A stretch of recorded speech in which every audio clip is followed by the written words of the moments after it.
I left a toxic 6-year relationship, fell deeply in love with a man who helped me heal, then developed feelings for my best friend and broke his heart. Now I'm stuck in a relationship I'm not fully in while still obsessing over my ex. I am 24 female. I finally got out of my first relationship in May 2023. It had lasted 6.5 years, basically my entire teenage life into early adulthood. I was 15 when it started and 21 when it ended. It was also the only relationship I had ever known at that point, which made leaving feel even more overwhelming. By the time I actually ended it, I had already been emotionally checked out for over a year. Things had started getting really bad around March 2022, and from then on, it slowly turned into something toxic, controlling, and at times, abusive. Even after I officially ended things in May, it didn't really feel like freedom right away. We were still living together, and the control didn't just disappear overnight. He continued to try to manipulate me, to hold on to whatever power he thought he still had. It wasn't until July 2023, when he finally moved out, that I could truly breathe and feel like I had my own space again. Those months in between were messy and confusing. I was technically single but still trapped in the environment that had hurt me for so long. Around the end of June 2023, during that strange in-between period, I met Max. He was 27, a bit older than me, and from the moment we started talking, something just clicked. We became close incredibly quickly. It didn't feel forced or rushed. It just felt natural, like we had known each other longer than we actually had. By July, we were officially together. The way I felt around him was something I had never experienced before. It was intense, but in a good way. After everything I had been through, I didn't think I was capable of feeling safe with someone again, but with him, I did. Completely. He was gentle in a way I wasn't used to. Patient. Understanding. He knew about my past, about the trauma I carried from my first relationship, and instead of being overwhelmed by it, he helped me work through it. I started to feel like a completely different person. Like I was finally becoming the version of myself I was supposed to be all along. He made me feel loved in a way that was calm, but consuming at the same time. I used to joke that I was addicted to him, but honestly, it didn't feel like a joke. His presence, his voice, even something as small as the way he smelled, it all had this effect on me. Just being near him made me feel at ease. For a long time, I genuinely believed he was perfect. Things stayed like that for a while. Not flawless, but stable, warm, and safe. Everything I had been missing before. Then, in December 2024, something shifted, not in the relationship itself, but in my circumstances. My housemate, Nick, who had also been my best friend for 3 years, told me he was leaving. He had gotten a new job and would be moving out in August 2025. It was exciting for him, but it put me in a difficult position. I either had to find a new place to live or find someone to move in with me. Naturally, I started thinking about Max.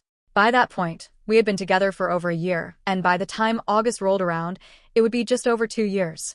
Moving in together felt like a logical next step. It felt like progress. But there was a problem.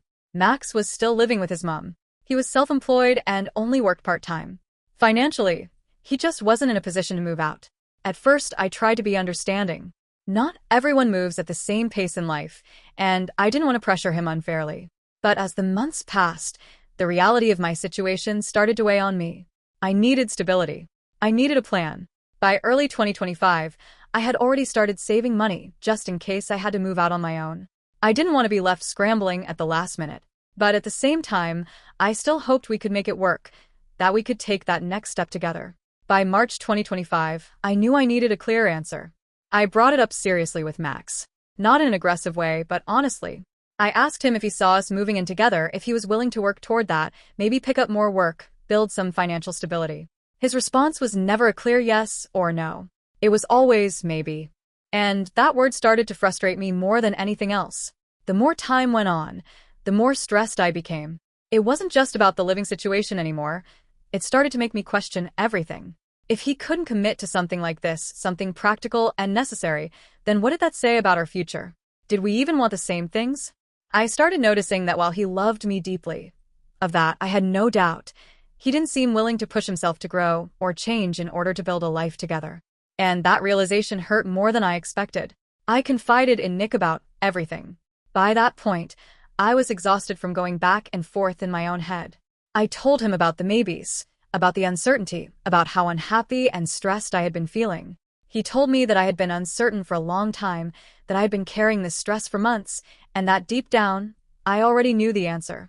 He said it didn't sound like it was going to work, that Max clearly didn't want the same things I did. Not because he didn't love me, but because love alone wasn't enough to make him step up and try. By April, everything had started to shift in a way I didn't fully understand at the time. I found myself spending less time with Max and more time with Nick. It wasn't something I planned, it just happened naturally. With Max, there was this constant pressure hanging over us, the uncertainty about our future, the stress about my living situation, the feeling that something important wasn't being addressed. But with Nick, everything felt easy. There were no expectations, no heavy conversations, no tension. For the first time in months, I felt genuinely happy. Not completely free, because the situation with Max was still in the back of my mind, but lighter than I had felt in a long time.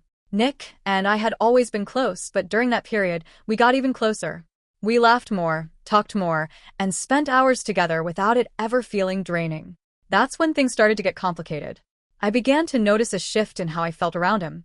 It wasn't sudden or overwhelming at first, just a quiet realization that something was changing. At the same time, I started getting the sense that maybe he felt something too. Neither of us said anything. I kept it to myself, trying to rationalize it, telling myself it was just confusion from everything happening with Max. But the feeling didn't go away. One weekend, everything came to a head. I had invited Max over to stay, thinking maybe we could reconnect and figure things out.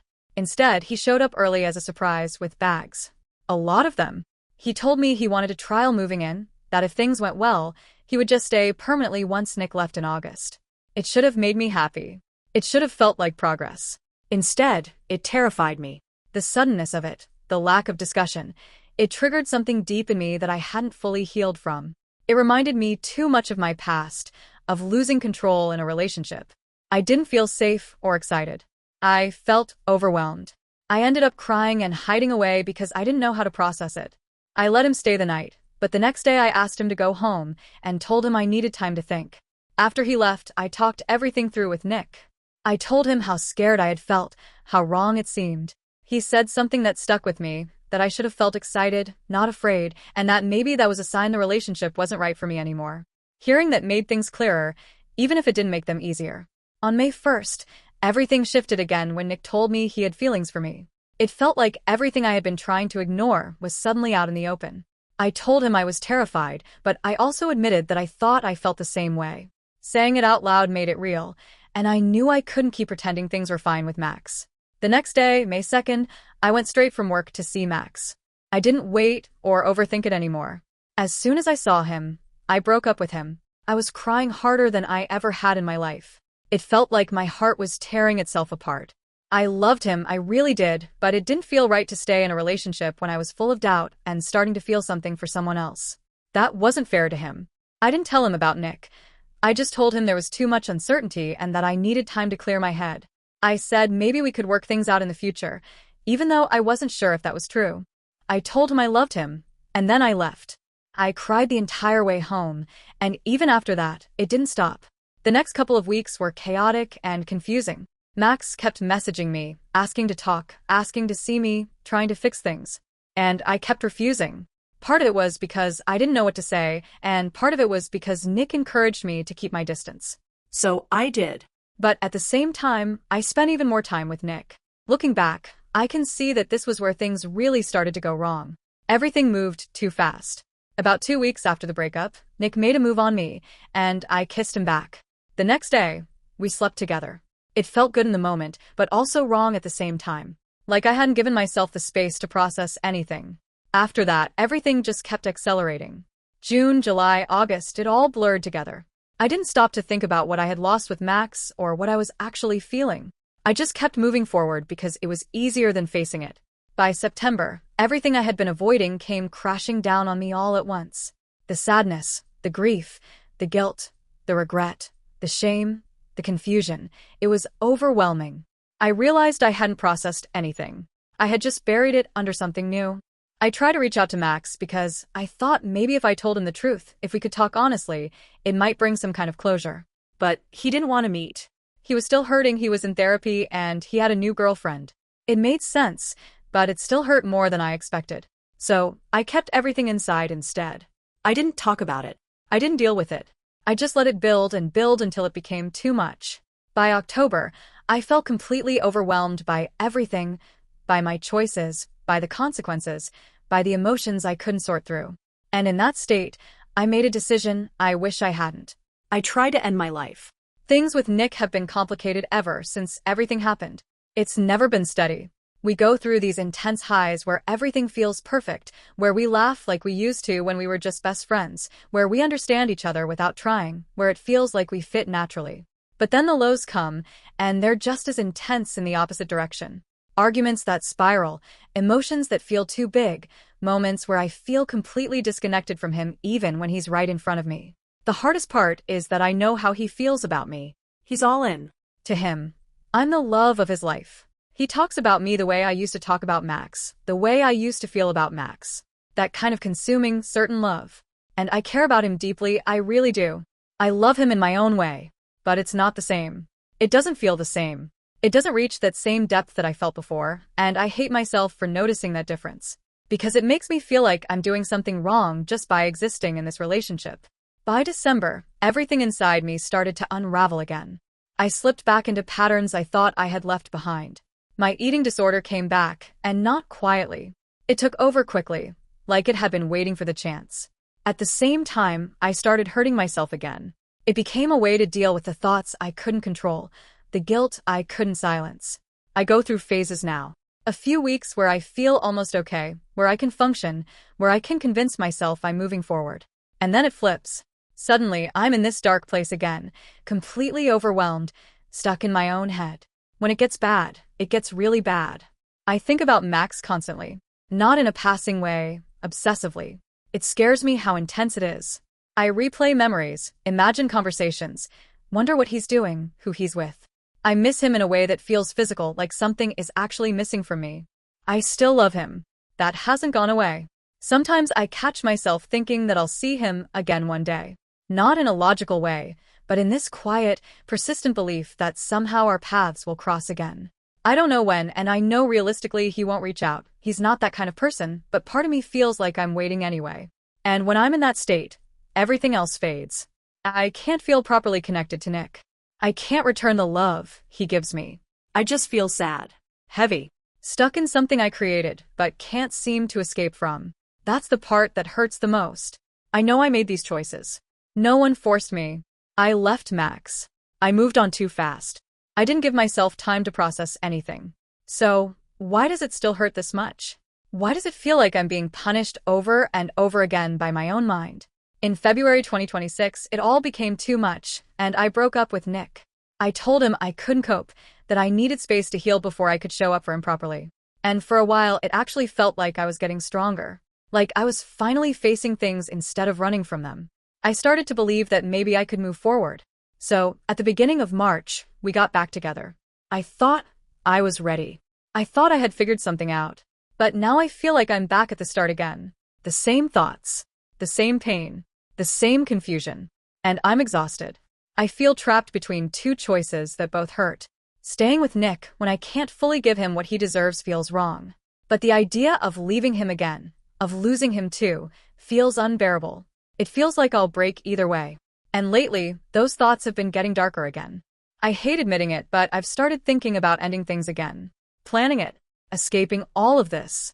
Because it feels like no matter what I do, I just keep hurting people, including myself. But here's the truth. Even if it doesn't feel like it right now, you are not a bad person. You're someone who went from a long, formative toxic relationship straight into something intense without time to heal. You made decisions while overwhelmed, not because you wanted to hurt anyone. And now you're dealing with emotional consequences all at once. That's not failure. That's unresolved pain. Right now, the most important thing isn't choosing between Nick or Max. It's you. Your safety, your stability, your healing.